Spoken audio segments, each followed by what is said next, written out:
क्यों नहीं भर रहा? क्योंकि वो दानी बहुत था, दान बहुत करता था। और दान भी कैसा? ब्राह्मणों को करता था, लेकिन जो मांग लो, यानी वो मना करेगा ही नहीं। अगर उसके बस की चीज है वो देगा। तो इसीलिए दान करने से आपके पाप कटते हैं। अब आप इसे कोई आइडिया ना लगा ली, तो ये तो अच्छा तरीका है, पाप करो दान करो, पाप करो दान करो। ऐसा नहीं होता, पाप कटते हैं, समय लगेगा, लेकिन तो कोई बात है कि देखिए एक तो साधारण सिस्टम है कि कर्म करते हो फल मिलता है। जब ये सिस्टम काम नहीं करता तो भगवान काम करते हैं। वो काम करे तो समझ ही सकते हैं आप दंड कैसा होगा। तो जरासंध का अंत आप सुनेंगे। तो जब वहां काम नहीं करा, फिर भगवान कहते हैं कि मुझे कुछ करना पड़ेगा। ये सिस्टम के साथ अगर खिलवाड़ कर रहा है तो फिर मैं इसे बताता हूँ काम कैसे होता है। ये जरूर है कि दान करने से पाप कटते हैं, लेकिन अगर आप इसको एक जरिया बना लेंगे तब फिर दंड भगवान देने आते हैं। तो भगवान जरासंध के लिए कह रहे कि अब मुझे कुछ इसका करना पड़ेगा उपचार। तो भगवान कहते हैं जिससे ये बचाव ले रहा है उसी से इसका उद्धार कर दो। दान करता था तो भगवान को क्या करना है? अब भगवान को सेना का युद्ध नहीं करना, क्योंकि देखिए सेना में ना जरासंध को कुछ हो रहा है ना भगवान को कुछ हो रहा है, सेना का नुकसान हो रहा है, वो तो मर रही है। जितनी बार युद्ध हो रहा है उतनी बार कितने लोग मरते जा रहे हैं। तो भगवान को उसके साथ मल्ल युद्ध करना है, पर वो माने या ना माने। तो भगवान दान के लिए जाते हैं, ब्राह्मण वेश बनाकर भगवान के साथ पांडव भी गए, अर्जुन गए हैं, भीम गए हैं। तो वो जाते हैं, जाकर पहले तो वो अपने मन से ही दान करता था। अगर कोई कह दे कि भाई ये सब नहीं चाहिए, तब वो कहता क्या चाहिए बताओ। तो जब वो दान करने लगा तो भगवान कहे ये सब नहीं चाहिए। वो कहे क्या चाहिए? बोले वचन चाहिए, जो मांगेंगे वही दोगे। उसने कहा वचन की जरूरत नहीं, जो मांगना है मांगो मैं दूंगा। भगवान ने कहा वचन, पहले वचन। उसने कहा ठीक है मैंने वचन दिया, लेकिन फिर भी कहूंगा वचन की जरूरत नहीं, क्योंकि तुम ज्यादा से ज्यादा मुझसे क्या मांगोगे? मेरा राज्य। एक राजा के पास सबसे ज्यादा क्या है? उसका राज्य, उसी में सब कुछ आता है। ज्यादा से ज्यादा क्या मांगोगे? मेरा राज्य मैं दे दूंगा। पर मुझे मेरी शक्ति पर इतना भरोसा है कि सुबह तुमको राज्य देकर शाम को युद्ध करके वापस आ। अब यहाँ पर आइए थोड़ी शांति बना के रखें। इस तरफ जो बैठे हैं तारीफ कर रहा है कि मैं ये कर सकता हूँ, मैं वो कर सकता हूँ, मैं ऐसा हूँ, मैं वैसा हूँ। भगवान चुपचाप सुन रहे हैं कि भगवान को अपना काम करना है। पर अर्जुन आए भगवान के साथ। अर्जुन के सामने कोई भगवान को ऐसे कहे, अर्जुन को सहन ना हो, तो लगता है किसके सामने तारीफ कर रहा है। उसको क्रोध आ गया। क्रोध में आके अर्जुन ने कहा जितना कहा जाए उतना ही करो। जो कहा वो इतना गलत नहीं था, और जो हाथ दिखाया उसमें गलती हुई। क्यों? भगवान ने 4 वर्ण बनाए हैं। कौन कौन से?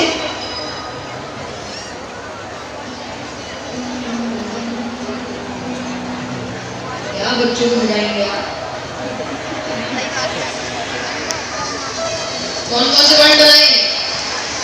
ब्राह्मण, क्षत्रिय, वैश्य, शूद्र। भगवान ने 4 वर्ण कर्म अनुसार बनाए। गीता जी में भी इसका उल्लेख आता है, कर्म अनुसार। तो ब्राह्मणों का कार्य क्या था? पंडिताई करना, कथा वार्ता करना, शिक्षा। जो गुरुकुल में जो आपके शिक्षक होते थे वो ब्राह्मण होते थे, वो आपको इसीलिए उनको उच्च स्थान दिया गया। गुरु सबसे ऊपर होते थे, गुरु का स्थान सबसे ऊपर, तो वो आपके शिक्षक थे। क्षत्रियों का कार्य क्या था? रक्षा करना, राजा बनना। वो युद्ध करते थे, आप सबकी रक्षा करते थे। वैश्य का कार्य क्या था? व्यापार। और शूद्र का कार्य था सेवा। सेवा के जितने भी कार्य, अब ये चारों का काम अपने लिए नहीं था, याद रखना। अंतर है यहाँ पर, इसलिए मैंने कहा शुरुआत किसी और उद्देश्य से होता है, आगे जाके काम बिगड़ जाता है। तो ब्राह्मणों का कार्य था इस बात का ध्यान रखना कि समाज में शिक्षा की कमी नहीं होनी चाहिए, सब शिक्षित होने चाहिए। क्षत्रिय का कार्य था रक्षा सबकी होनी चाहिए। वो रक्षा ये बोल के नहीं करता इसकी करूंगा उसकी नहीं करूंगा, वो रक्षा सबकी करते थे। वैश्य का कार्य था व्यापार, यानी धन का संचार हर जगह अच्छे से होना चाहिए। शूद्र का कार्य था सेवा सबकी होनी चाहिए। अलग अलग कार्यों से तो पहले अपने अपने कार्य करते थे। ब्राह्मण एक कार्य कर रहे हैं, क्षत्रिय एक दूसरे का काम दूसरा नहीं करता था। और क्षत्रिय युद्ध लड़ते थे, तो बाण चलाते थे, तो जो प्रत्यंचा चढ़ाते थे उस कारण एक अंगूठे पर निशान होता था। हर क्षत्रिय के अंगूठे पर एक निशान होता। ये बन के तो ब्राह्मण आए हैं। अर्जुन ने कहा जितना कहा जाए उतना ही करो। इस चक्कर में जरासंध की नजर अर्जुन के अंगूठे पर पड़ी। वो समझ गया ये ब्राह्मण, वो कहे तुम ब्राह्मण नहीं हो, तुम तो क्षत्रिय हो। अब ये कहते हैं उनको लग रहा है पता नहीं कौन आया है बहरूपिया, तो सेना खड़ी हो गई। अब आकर वो कहे अपने असली रूप में आ जाओ वरना मुझसे बुरा कोई नहीं होगा। तो सब अपने असली रूप में आते। भगवान के अच्छा खासा काम चल रहा था। जरासंध कहे कृष्ण क्या चाहिए तुम्हें? वो कहे भगवान कहे कि मल्ल युद्ध करना। अब सेना नहीं आएगी बीच में, एक एक बस जो जीता वो कहे ठीक है मैं तैयार हूं, लेकिन तुमसे नहीं करोगे। भगवान कहे फिर किससे करोगे? बोले भीम से करोगे। मुझे मेरे सामने खड़े रहने लायक सिर्फ भीम लगता है, तुम में से तो कोई मेरे सामने खड़े रहने लायक। भगवान ने अच्छी बात है। भगवान ने कहा चलो अच्छा है, मैं तुम्हें मारना भी नहीं चाहता, क्योंकि जिसको भगवान मारते हैं वो भगवान के धाम जाता है। ये कृपा है भगवान के हाथों से मरा है तो भगवान के धाम जाएगा। वो कहे तुम जैसे पापी को अपने धाम भेजना भी नहीं चाहता मैं। तो भीम के साथ युद्ध आरंभ होता है। 27 दिन तक युद्ध चला। कितने?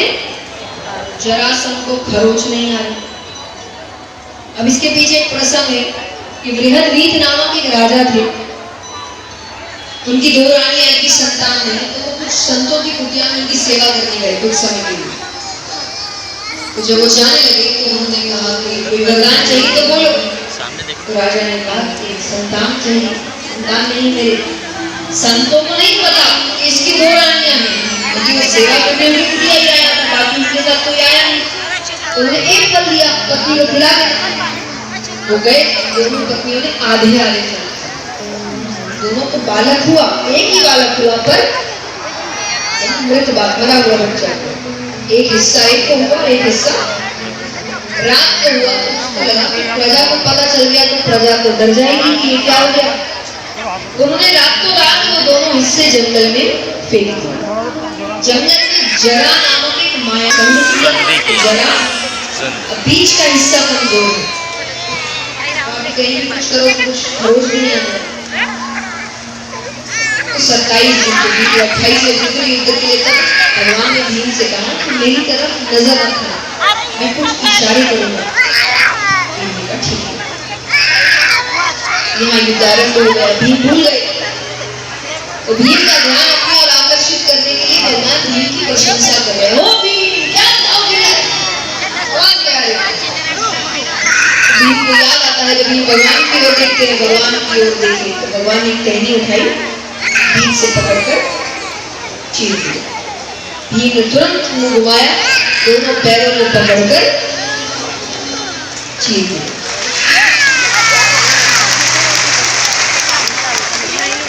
तो फिर जैसे भीम को सर घुमाने की जल्दी, आपको ताली बजाने की जल्दी। पूरा सुना नहीं कि क्या हुआ क्या नहीं। तो भीम फिर भगवान की ओर देखे, भगवान गए पहले देख लो पूरा, उसने जल्दी में सब घुमा लिया ना। भगवान उसके बाद कुछ कर रहे थे और उसने चीर दी, गंगा की वजह करना उसने सब घुमा लिया। भगवान ने फिर टहनी उठाई, उसको चीरा तो विपरीत दिशाओं में फेंका। अभी वापस आमने सामने नहीं मिल और भीम ने पैरों को पकड़ा, चीरते हुए दो विपरीत दिशाओं में फेंका। इस प्रकार जरासंध का वध।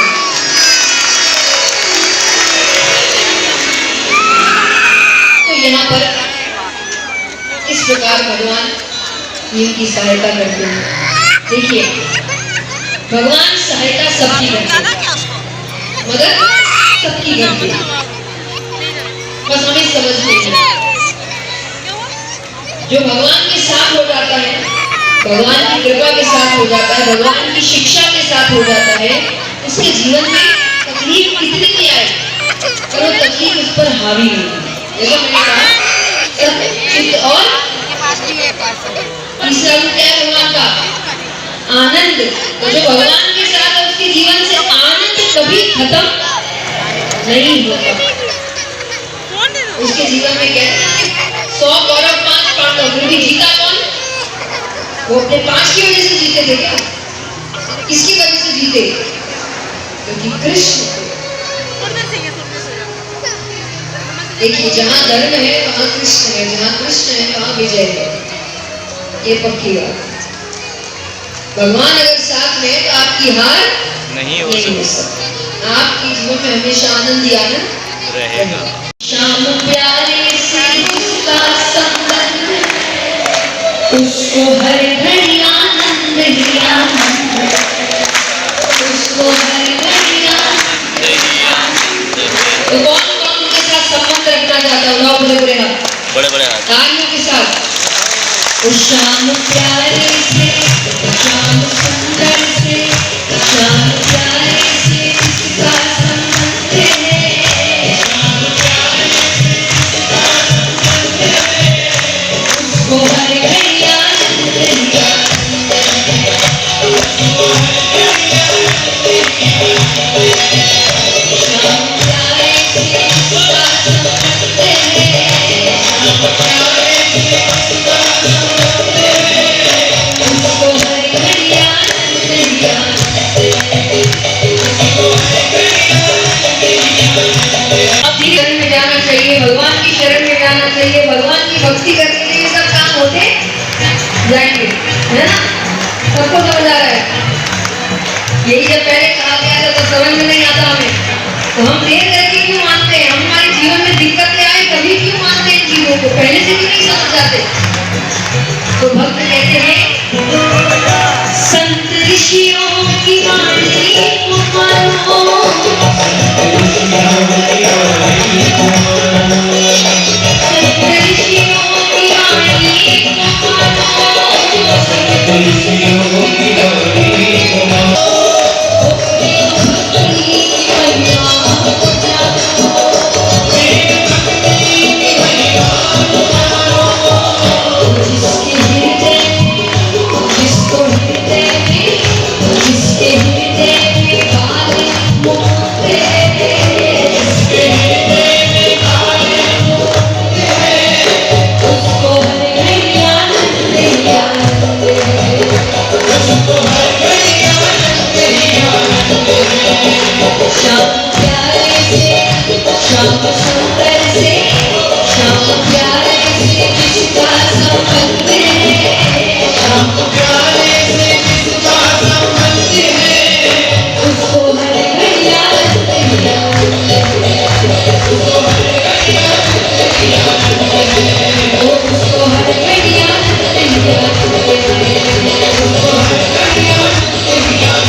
मुझे गालियां देते हैं, कोसते हैं, तुम पहले हो जिससे मुझे बहुत अच्छे हो तुम।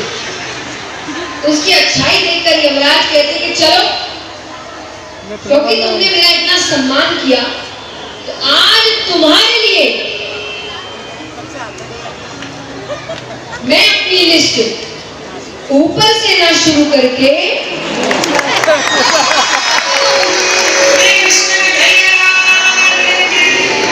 सावधान कौन है आपकी जिंदगी में, वो तय करेंगे आप कहां जाएंगे। तो जैसा मैंने कहा, गलत पांडवों के साथ भी हुआ, पर पांडवों ने तो ऐसा कुछ नहीं किया। आज कौरवों ने क्या नहीं किया, भीम को मारना हो, सबको जलाकर मारना हो, द्रौपदी जी के साथ जो गलत कार्य किया, सब। तो पांडवों ने तो ऐसा कुछ नहीं किया। गलत तो उनके साथ भी हुआ था, ज्यादा हुआ था, पर उनके सलाहकार कौन थे? श्री कृष्ण। और इनके सलाहकार थे शकुनी मामा। इन्होंने हर वक्त इतनी सी बात को इतना बढ़ाया, इस वजह से वो छोटी सी नफरत दुश्मनी में बदल गई कि वो ऐसे कार्य कर रहे हैं। आपके सलाहकार अच्छे, आप हर किसी के जीवन में कहते ना, कृष्ण जैसे सलाहकार भी होते हैं, शकुनी मामा जैसे। तो शकुनी मामाओं से दूर रहो, ये आपके जीवन को बर्बाद करेंगे। तो यहां पर कौरवों ने अंत में जो द्रौपदी जी के साथ कार्य किया, हम सभी जानते हैं। ध्रुव क्रीड़ा का खेल होता है, पांडव सब हार जाते हैं।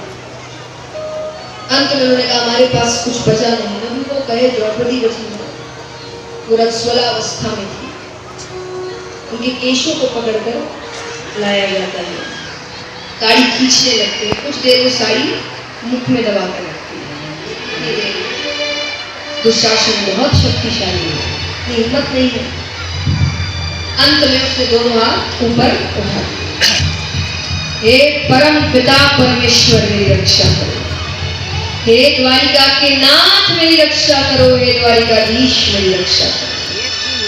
उसके बाद जो साड़ी बड़ी है, कपड़ों का पहाड़ लग गया, पर वो साड़ी द्रौपदी जी के शरीर से हटी नहीं।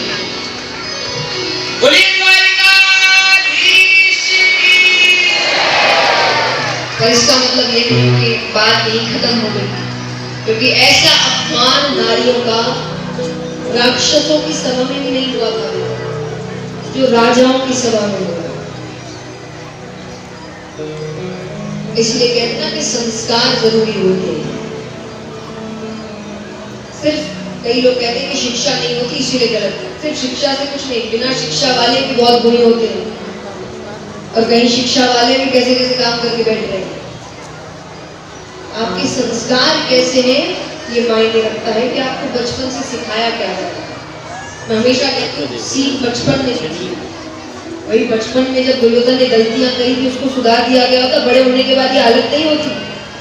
तो हमारे घर में भी जब बच्चे छोटे होते ना, वो छोटी छोटी गलतियां भी करे, हम नजर, अरे बच्चा है, अरे बच्चा है, अरे क्या बच्चा है, बड़े होकर यही करेगा तो बच्चा लगेगा क्या। अभी बच्चे हाथ उठा दे, बड़े प्यारे लग रहे, अरे अरे हप करके दिखाओ, तो बड़े होकर जब करेगा तब भी ऐसे ही खुश होना। ये तो सिखाने की चीज है। और आज आप अधिकतर घरों में देखेंगे बच्चों को ये सिखाते, यहाँ तक कि कोई मेहमान आए तो उनके सामने बोलने भी बोलते, अंकल को हप करके दिखाओ, और थप्पड़ लगा देते, अरे लेकिन कोई सिखाने की चीज है ये। और फिर वही बच्चा बड़े होकर ये हरकतें करता है, तब हमको लगता है अरे बिगड़ गया, आपने बिगाड़ा नहीं, बिगड़ क्या गया। बचपन से अच्छी चीजें सिखाइए, उसको अच्छी बातें बताइए, और उसके सामने वो करिए। बताने को माँ बाप 10 अच्छी बात बता देते हैं, फिर 2 मिनट बाद विपरीत काम कर रहे होते हैं। बच्चे को बोल रहे सच बोलो सच बोलो सच बोलो, थोड़ी देर बाद फोन पे झूठ बोल रहे हैं। वो तो देख रहा है, वो समझ जाएगा, इसका मतलब झूठी सीख दे रहे हैं मुझे। तो याद रखिए, यहां पर उपहार का मतलब होता है गलत जिद। कि बच्चे को उपहार नहीं दोगे तो वो कुछ देर रोएगा, उसकी गलत जिद पूरी नहीं करोगे 10-15 मिनट रोएगा, आधी घंटा, उससे ज्यादा नहीं। कि अगर बच्चे को उपहार नहीं दोगे वो कुछ देर रोएगा, पर अगर उसको संस्कार नहीं दोगे वो जिंदगी भर रोएगा। संस्कार अच्छे दीजिए। और याद रखिए, ये मत सोचिए कि आप सिर्फ अपने बच्चे को पाल रहे हैं, आप आने वाली पीढ़ी पाल रहे हैं, आप आने वाला समाज पाल रहे हैं। जैसा आपका घर बच्चा होगा वैसा ही आने वाला समाज होगा। कल इन्हीं को तो जमाना है, आपको अच्छी सीख उनको देनी पड़ेगी और ये बचपन से दी जाती है, छोटा सा। और जो देख रहा है वो वही सीखेगा, तो आपको ढंग के काम करने पड़ेंगे। उसको सिर्फ बोलने से कुछ नहीं होता, अच्छी सीख दीजिए बचपन से। ये सब क्या हरकतें सिखाना, क्या होगा ये सब? अभी प्यारा लग रहा है, बड़े होकर तो उसी के लिए खराब करेगा। और क्या अच्छी चीजें से प्यारा नहीं लगता बच्चा? या गलत बात बोलेगा, गलत शब्द बोलेगा, हाथ उठाएगा तभी प्यारा लगेगा। अच्छी बात करे तो प्यारा नहीं लगेगा। थोड़ा सा उसने कुछ किया नहीं, उसकी हर जिद पूरी कर दे, अरे कर तो रो देगा, नहीं तो अरे कर तो रोने लग जाएगा। अब वो आदत बना लेता है रोने की, फिर उसकी कोई बात मानो नहीं, वो रोता ही रहता है। उसने पकड़ लिया, मेरे रोने से मेरे काम होते हैं, क्योंकि वो बच्चा है। देखिए वो सही गलत नहीं समझता, ऐसा नहीं कि मन में कोई प्लानिंग करके कर रहा है, अरे अभी वो बच्चा है, वो समझ रहा है कि रोने से मेरे काम होते हैं। अब उसको लग रहा है यही एक तरीका होता है काम करने का।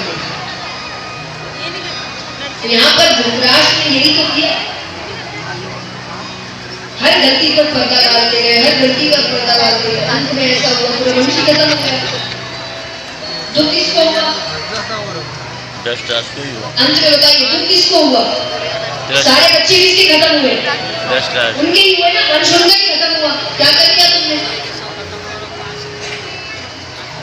इसीलिए आज गांधारी माता भगवान को श्राप देती है। अंत में भगवान ने चुपचाप श्राप ले लिया, पर अगर देखा जाए तो भगवान उनको कह सकते थे कि पति को नहीं दिखता था, आपको तो दिखता था, आपने क्यों पट्टी बांधी?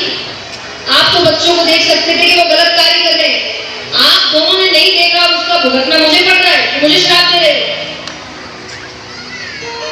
इसलिए बच्चों की गलतियों पर, आंखों पर पट्टी मत बांधिए। अंत में वो आप पर ही आएंगे, तो याद रखना।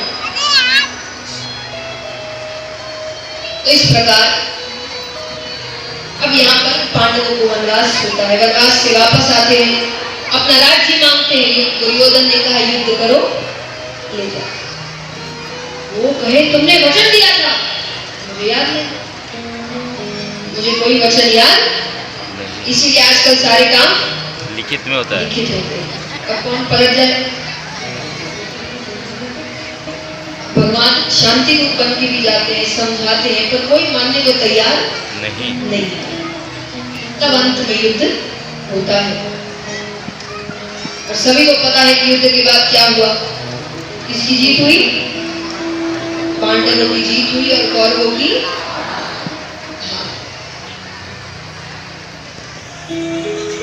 पांडवों की जीत हुई और कौरवों की हार। धर्म की जीत हुई और अधर्म की हार। अब यहाँ भगवान सबसे मिलकर जा रहे हैं। जैसा मैंने कहा कि गांधारी माता से भी मिलने जाते हैं। गांधारी माता किसकी हुई?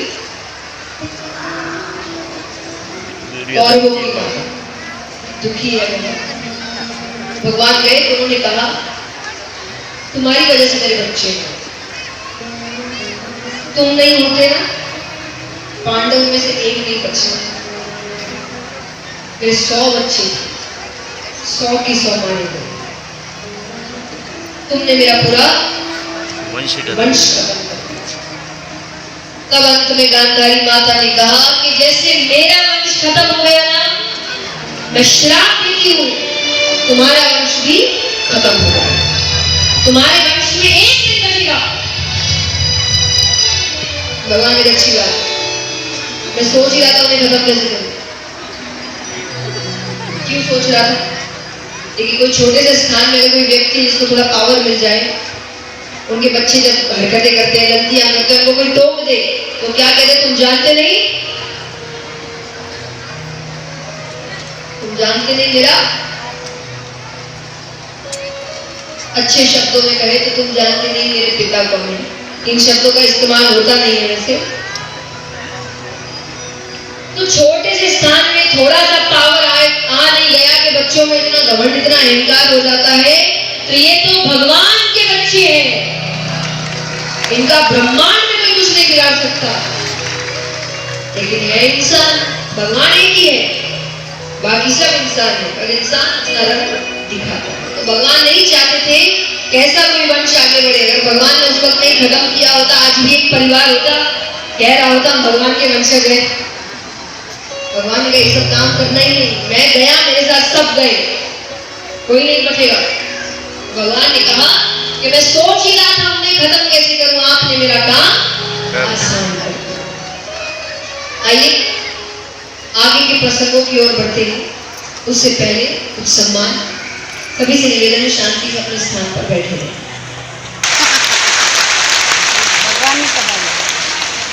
और बाला बच्चन जी हमारे जय किशोर जी का यहाँ पे अभिनंदन और स्वागत करना चाहते हैं।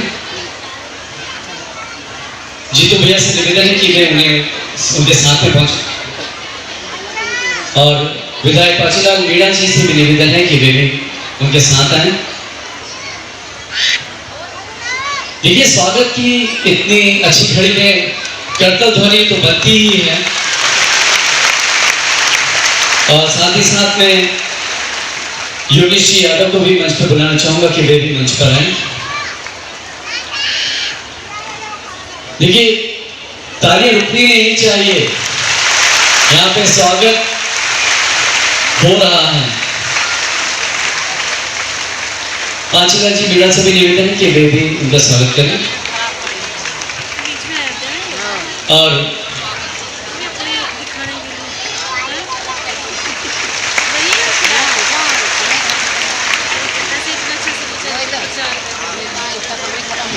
मैं जी भगवान का स्वागत करना ठीक है, उनका तुम ताली क्यों बजाइए, भगवान थोड़ी आएंगे, बजा दो मत। मैं हमारे आयोजक जीतू ठाकुर जी से हम तो बचाओगे भगवान की, भगवान आप तो के लिए कि आपकी परम से आप देखिए भगवान की वो उसकी आड़ में मत जीतू भैया पाचीलाल मीणा जी का भी यहाँ पे स्वागत करेंगे। उस बीच में उसको उछेड़ दो। पाचीलाल जी मीणा जी का मित्तल जी का भी स्वागत यहाँ पर हो रहा है। और मैं राम जी तहल से निवेदन करता हूँ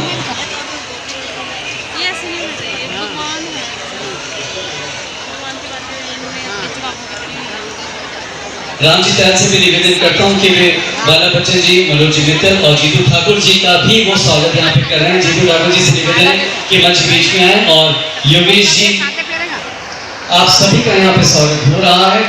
तो मैं चाहूंगा कि एक बार जोरदार तालियां सभी के लिए हो जानी चाहिए। राधे राधे। दीदी के मऊ में बहुत बहुत स्वागत है। 3 तारीख से आज 9 तारीख हो गई, हमें पता ही नहीं चला ये 7 दिन। हम बहुत आतुर थे आपकी कथा सुनने के लिए। पूरा महू शहर कि हमारे परिवार के दूर दूर से आए सभी परिवार का मैं बहुत बहुत स्वागत करता हूँ। और इस कथा के माध्यम से पूरे महू शहर में एक नई जन चेतना दीदी आपको अद्भुत मिली है लोगों को। और इस कथा में जिनकी माता बहनों को किसी कारणवश कोई समस्या हुई हो तो मैं हाथ जोड़कर आपसे हाथ जोड़कर विनती माफी मांगना चाहता हूँ। और आज हमारे बीच में बाला बच्चन जी बता रहे हैं, पाचीलाल मीणा जी बता रहे हैं, सभी का मैं दिल से धन्यवाद देता हूँ। दीदी मैं आपका बहुत बहुत धन्यवाद देता हूँ। और राधे राधे राधे राधे। आसान कर दिया। अब वो श्राप अपना असर दिखाने लगता है। भगवान के पुत्र पौत्र इत्यादि हुए थे, तो वो सब खेल रहे हैं। देखते हैं कुछ दूर में बड़े बड़े ऋषिगण बैठे हैं। तो बच्चों ने सोचा थोड़ा हंसी मजाक किया जाए, तो एक लड़के ने स्त्री का वेश बनाया, अपने पेट के आगे कुछ कपड़े लगाए, गर्भवती स्त्री का वेश बनाकर वो ऋषियों के पास जाते हैं। अब वो कहे कि ये मेरी पत्नी है, गर्भवती है, जरा बताना इसके घर में लड़का है कि लड़की। उनको सब पता है। उन्होंने कहा लेकिन ये भी पता है कि ये भगवान के बच्चे हैं।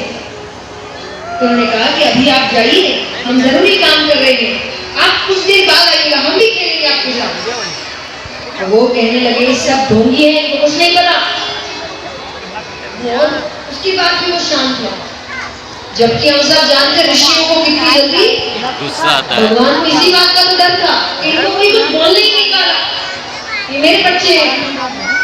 तो भगवान ने योग माया से कहा कि ऐसे इनको क्रोध नहीं आएगा, आप मस्तक पर बैठो, क्रोध आना चाहिए।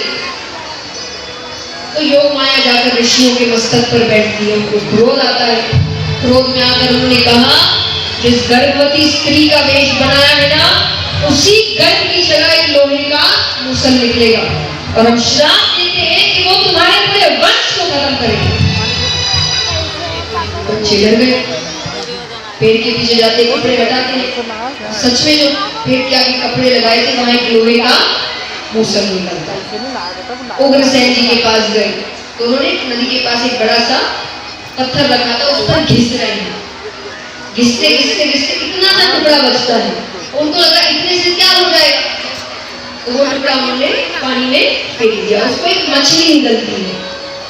अब यहाँ पर जो पुत्र पौत्र इत्यादि है श्राप, तो 2 श्राप लग गए, एक गांधारी माता का लगा है, ऋषियों का लगा है, ऋषियों का वंश खत्म हो जाएगा और गांधारी माता का वंश कोई भी।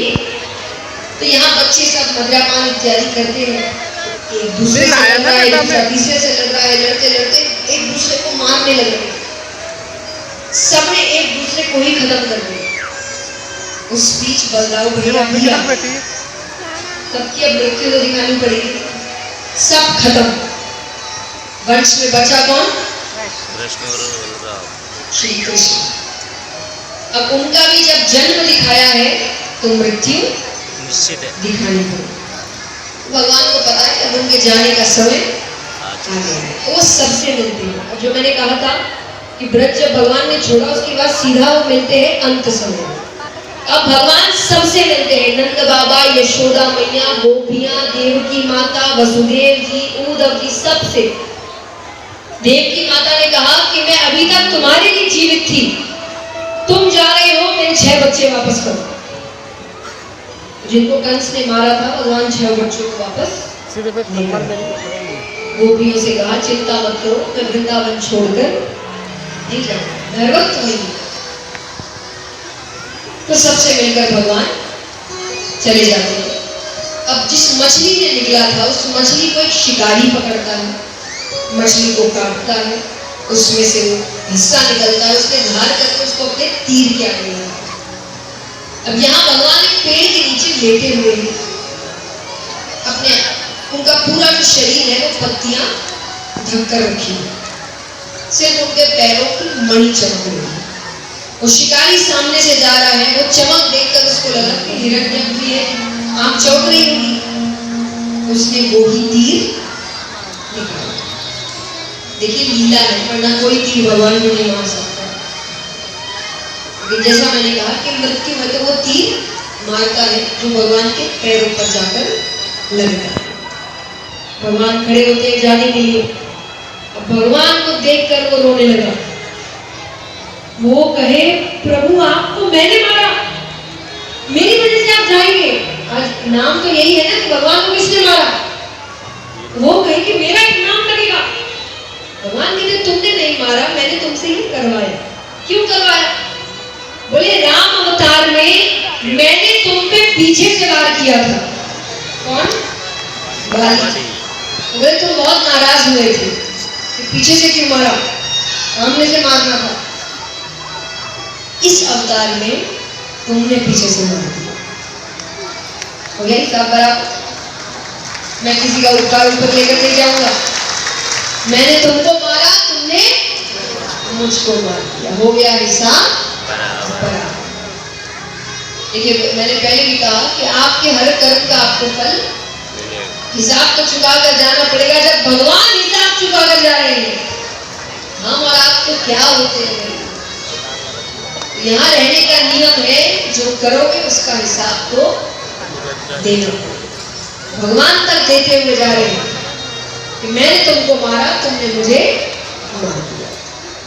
देवी देवता आते हैं तो भगवान को अपने साथ लेकर चले जाते। सुखदेव जी ने कहा राजा परीक्षित से कि यहाँ ये कथा संपन्न हुई। अब तुम बताओ, तुम्हें डर लग रहा है?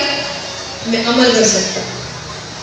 तुमने कथा बहुत अच्छे से सुनी, तो तुमने इतनी भक्ति से सुनी है कि मैं आशीर्वाद होगा। तुम्हें डर लग रहा है मृत्यु से? जिसको भगवान से प्यार हो जाता है उसको दुनिया अच्छी नहीं। राजा परीक्षित को 7 दिन में इतना प्रेम हो गया भगवान से कि वो कह रहे हैं अब तो मुझे जल्द से जल्द भगवान के पास जाना है।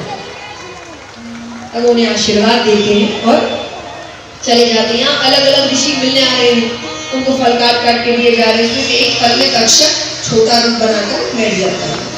वो फल राजा परीक्षित के पास आता है, तक्षक अपना रूप बढ़ा करता है। तक्षक को देखकर राजा परीक्षित ने उनको प्रणाम किया कि आइए आपका इंतजार था। देखिए कथा तो यही है कि तक्षक ने डसा, मृत्यु हुई और भगवान के धाम चले गए। पर कुछ रहस्यमयी बातें आपको बड़े बड़े संत बताते हैं। तो संतों से सुना है कि तक्षक को देखते ही राजा परीक्षित ने अपने नेत्र बंद कर दिए और नेत्र बंद करते उनके प्राण चले गए। यानी भगवान ने इतनी कृपा करी उन पर कि तक्षक ने एक मरे हुए शरीर को डसा, जीवित शरीर को भगवान ने डसने तक नहीं दिया।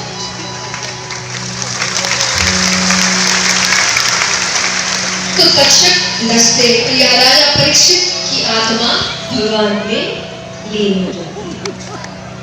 श्रीमद् भागवत कथा सप्ताहपारायण यहाँ संपन्न। श्री कृष्ण कन्हैया लाल सावरिया सेठ भक्तवत्सल भगवान।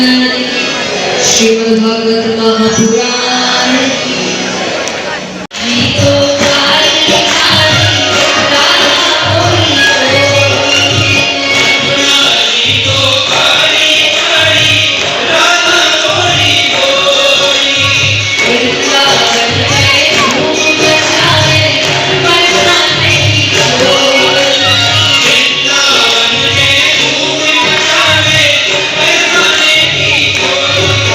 Krishna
कुछ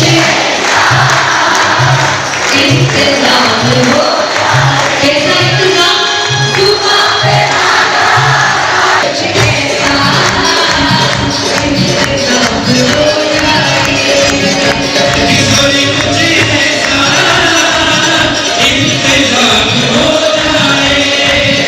बड़ा अच्छा लगा हमारे गुजारे के समय। आज जय किशोर जी के द्वारा ये श्रीमद् भागवत कथा चल रही थी मऊ में, आज इसका समापन हो गया है। तो मैं यहाँ कुछ लोगों से पूछता हूँ कैसा लगा। तो सामने हमारे भाभी जी जा रहे हैं। भाभी जी, ये भागवत कथा आपको 7 दिनों से आ रहे थे, आप लोग कैसी लगी इधर? बहुत अच्छी लगी। कैसा लगा भागवत आप लोगों को? बहुत अच्छा लगा, बहुत अच्छा लगा। की गरिमा बनाए रखें और सब उतर जाए मन से, क्योंकि यहाँ पर हवन होने वाला है और पंडित जी ने यहाँ पर मना किया है किसी को भी यहाँ पर रुकने के लिए। मंच खाली कर दे, मैं आपसे बार बार निवेदन कर रहा हूँ, आप लोग मंच खाली कर दीजिए। और आज आखिरी दिवस, बहुत बढ़िया लगा, बहुत जितने भी लोग हैं सभी लोग दूर से मंच पे ना चढ़े, मंच पे ना चढ़े, क्योंकि यहाँ पर निवेदन है पंडित जी द्वारा कहा जा रहा है। बहुत बढ़िया आयोजन रहा है जितना और किसी क्या बहुत बढ़िया। ये जय किशोर जी द्वारा जो आज एक कथा का समापन हुआ है, तो इसके बारे में भाई साहब कुछ बता रहे हैं यहाँ। ठाकुर जी ने भी अच्छा आयोजन किया है, अच्छा आयोजन किया, रिकॉर्ड तोड़ दिया मऊ का अभी तो इन्होंने, और ऐसे आगे और भी होता रहेगा, सबका सहयोग रहना चाहिए, भाईचारा बना रहना चाहिए। जय किशोर जी के बारे में क्या कहना चाहोगे? इनके वचन बहुत बढ़िया भजन है, राष्ट्रीय स्तर की है हमारी जय किशोर जी। हाँ सही है। हमारे मेरे मौके हैं, तो ये भागवत कथा के बारे में कुछ बोलना चाहेंगे थोड़ा सा? मैं चाहता हूँ कि इसमें की धार्मिक कार्य हमेशा होते रहें और खूब आनंद लिया जनता ने, और खूब भगवान राधा रानी की, गिरिराज जी की बहुत कृपा है जो ऐसे धार्मिक कार्य हमेशा हर वर्ष होते रहें। मेरी यही अपील है सभी से। एक मऊ में हमारे साथ में यह दोस्त मिले हैं, तो ये भी अभी ये जय किशोर द्वारा जो भागवत लगे हैं उसके बारे में कुछ बताएंगे आपको। सर कुछ कहना चाहोगे? मैं बहुत अच्छा कार्यक्रम रहा है 7 दिनों का। ऐसा बाकी में जीतू ठाकुर जी ने बहुत बड़ा कार्यक्रम करवाया है मऊ क्षेत्र में, और ऐसे आगे को भी होते रहेंगे, आगे भी होते रहेंगे। तो सामाजिक कार्यक्रम होने चाहिए, सामाजिक कार्यक्रम होना चाहिए। इससे पहले कलश यात्रा भी काफ़ी अच्छी रही जीतू ठाकुर जी की, इसमें काफ़ी महिला वगैरह पुरुषों ने बहुत साथ दिया, और आज भी काफ़ी की तादाद में जनता यहाँ पे हो रही है। ठीक, धन्यवाद। आज ये मऊ में दशहरा मैदान में जय किशोर द्वारा भागवत लगे हुए थे, आज का समापन हो गया है। तो इस समापन का वीडियो आपको कैसा लगा? अगर अच्छा लगा हो तो इसे शेयर करना, सब्सक्राइब करना, लाइक करना। थैंक दोस्तों।